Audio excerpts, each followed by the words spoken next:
Hay una fragilidad aterradora en las familias que parecen perfectas. Se sostienen sobre hilos de seda que, al tensarse, cortan hasta el hueso. Leslie lo comprendió mientras observaba el reflejo de su propia derrota en el cristal de una copa de champaña. Estaba rodeada de risas infantiles, globos de colores pastel y el aroma dulce de un pastel de cumpleaños que ella misma había pagado. Pero en el aire flotaba algo podrido. No era la comida, era el alma de los presentes. Marcos, su esposo, se movía por el jardín con la soltura de un depredador en su territorio. Leslie sentía el peso del sobre en su bolso, un fajo de papeles que quemaba como carbón encendido. Ella no solo era la esposa, era la financista de una farsa macabra. Había pagado más de 100,000 pesos por el festejo del pequeño Leo, bajo la premisa de que su cuñado, Andrés, estaba sumido en la miseria. Pero la miseria real no estaba en los bolsillos de Andrés, sino en la cama que Marcos compartía en secreto con Valeria, la esposa de su propio hermano. La humillación pública era el deporte favorito de Marcos. Aquella tarde, frente a los meseros y la mirada gélida de su suegra, él decidió que era el momento de recordarle a Leslie su mayor herida. Si no fueras tan defectuosa, si tu matriz no estuviera seca, estaríamos celebrando a nuestro propio hijo y no tendrías que comprar el cariño de mi familia pagando esta fiesta, le susurró al oído, mientras sus dedos se enterraban en el brazo de ella como garras de acero. Leslie no parpadeó. El dolor físico era una caricia comparado con el veneno de esas palabras.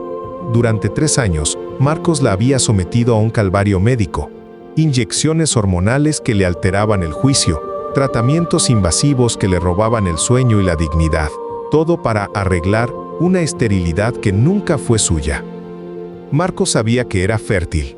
Tenía la prueba viviente corriendo por el jardín en los zapatos que Leslie también había comprado. Valeria se acercó, luciendo un vestido de seda que resaltaba su figura, una joya costeada con la tarjeta de crédito de la mujer a la que despreciaba. Con una mano en el pecho de Marcos y una sonrisa de hiel, añadió: «No seas duro con ella, amor. Hay mujeres que nacieron para ser madres y otras. Bueno, otras nacieron para pagar las facturas». La carcajada de su suegra selló el pacto de desprecio. En ese momento, Leslie recordó el martes pasado. El destino tiene un sentido del humor retorcido. Un cerrajero, una caja fuerte olvidada y un sobre blanco del laboratorio Genética Médica Sur. Al abrirlo, el mundo de Leslie no se rompió. Se cristalizó en una rabia fría y quirúrgica. Sujeto A, Marcos. Sujeto B, Leo. Probabilidad de paternidad: 99.99%. El animador anunció el momento del pastel. Andrés, el hermano traicionado, el hombre que trabajaba jornadas dobles creyendo que su hijo era su motor, tomó el micrófono. Sus palabras de agradecimiento hacia Marcos eran puñales de inocencia.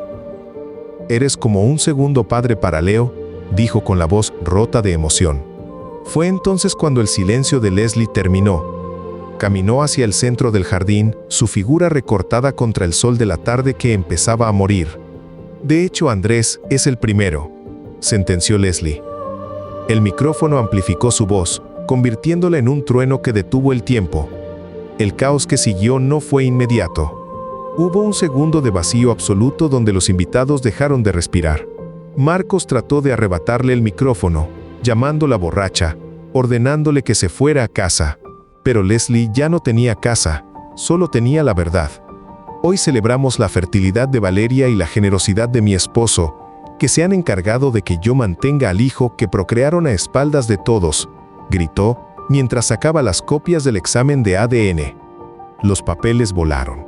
Eran pájaros blancos de mal agüero aterrizando sobre las mesas, entre los platos de los invitados y los dulces de los niños. Andrés tomó una de las hojas. Su rostro, antes lleno de gratitud, se transformó en una máscara de horror puro mientras sus ojos recorrían los datos del laboratorio. Miró a Valeria, quien comenzó a retroceder balbuceando insultos que ya nadie escuchaba. Miró a Marcos, su hermano de sangre, quien no podía sostenerle la mirada. La violencia estalló con el sonido seco de una botella de vidrio rompiéndose contra el pómulo de Marcos.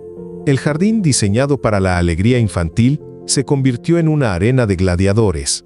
Gritos, sangre salpicando el mantel blanco y el llanto aterrado de un niño que acababa de perder a 2 padres en un solo instante. Leslie no se quedó a presenciar las ruinas. Mientras la policía y las ambulancias se abrían paso, ella ya estaba en su auto. Con la frialdad de quien ejecuta una sentencia, abrió la aplicación de su banco. 3 millones de pesos, el botín que Marcos planeaba usar para su otra familia, volaron a una cuenta privada. Marcos terminó en una cama de hospital con el rostro reconstruido y los bolsillos vacíos.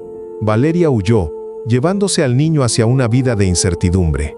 Andrés quedó con el corazón calcinado. Leslie, por primera vez en años, respiró.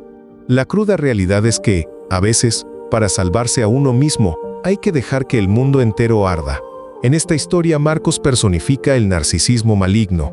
Su táctica de humillar a Leslie por su supuesta infertilidad es un mecanismo de gaslighting extremo.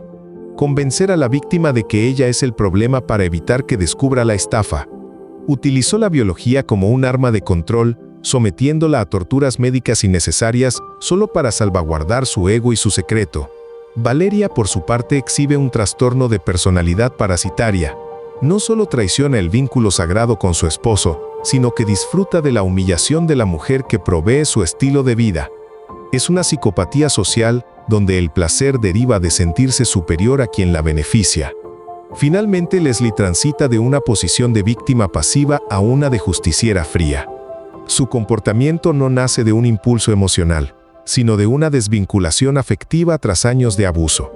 Su venganza es total porque ataca los 3 pilares del narcisista: su imagen pública, su estabilidad financiera y su seguridad física. La traición familiar es una herida que rara vez cicatriza. Leslie decidió que el silencio no era una opción, pero al hacerlo, destruyó la inocencia de un niño y la estabilidad de todo un linaje. ¿Crees que fue demasiado lejos al exponer la verdad en una fiesta infantil?